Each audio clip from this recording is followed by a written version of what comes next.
Mon cœur est comme de la cire, il se fond dans mes entrailles. Tel est le langage de Jésus-Christ sur la croix, selon que prophétise David en ce psaume 22e. Psaume nommé aussi le psaume des sanglots. Dans la première partie du texte hébreu, pas une seule phrase n'est complète. Cela fait penser au soupir, aux paroles entrecoupées, inachevées d'un mourant.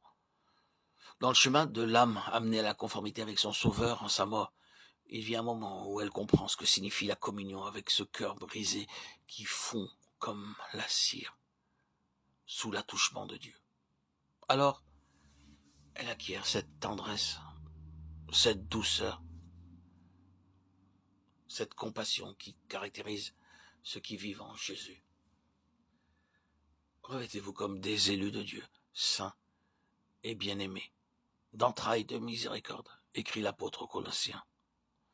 Dans toutes ses lettres, dans sa vie, il fait preuve de compassion, de miséricorde pour ceux qu'il a amenés à Christ, lesquels restent cependant souvent si enfants, si charnels.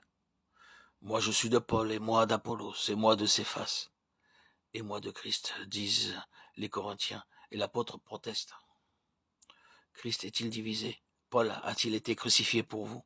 Corinthiens 1, 12, 13.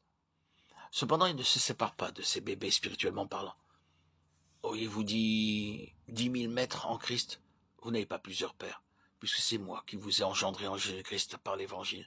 1 Corinthiens 4, 15. Pourquoi ces divisions? Pourquoi s'enfler d'orgueil?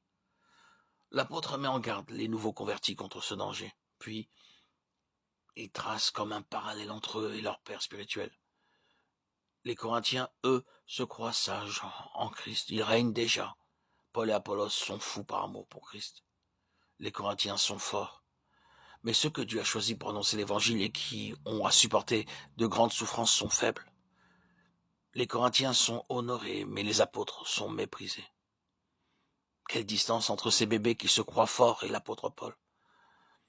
Comme dans l'église de Corinthe, autrefois, on trouve encore aujourd'hui bien des maîtres. Mais les pères, ceux qui acceptent de souffrir, de porter les bébés en Christ dans leur cœur, jusqu'à ce que leur croissance spirituelle soit accomplie, ceux-là sont peu nombreux. Un cœur de père plein de compassion, de tendre pitié, d'ardent désir pour la croissance et la vie d'autres âmes. Cela ne peut être que le fruit de la vie divine dans le racheté. Cette vie-là rend capable de souffrir, d'endurer l'incompréhension et le mépris par amour pour Jésus. Quelques chrétiens s'imaginent que la communion aux souffrances du Christ en sa mort endurcit nécessairement le cœur, rend moins vulnérable aux émotions.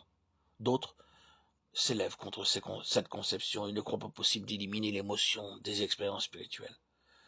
La vie même du Seigneur Jésus et les lettres de l'apôtre Paul nous montrent ce que sont vraiment les résultats de la vie crucifiée.